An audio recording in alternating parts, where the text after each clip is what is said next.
শান্তি বজায় রাখার জন্য ডক্টর ইউনূস সারা বাংলাদেশের মানুষকে ধন্যবাদ জানান।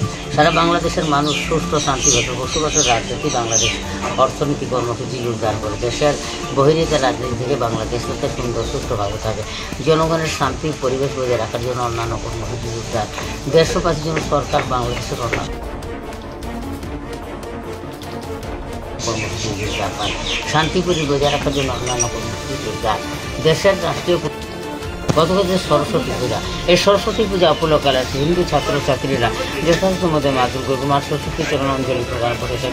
শান্তিপূর্ণভাবে অঞ্জলি দেওয়া হয়েছে। তবে চা বাগানগুলিতে কিছু 9 নম্বর নতুন টিলায় মারধর করা হয়েছে।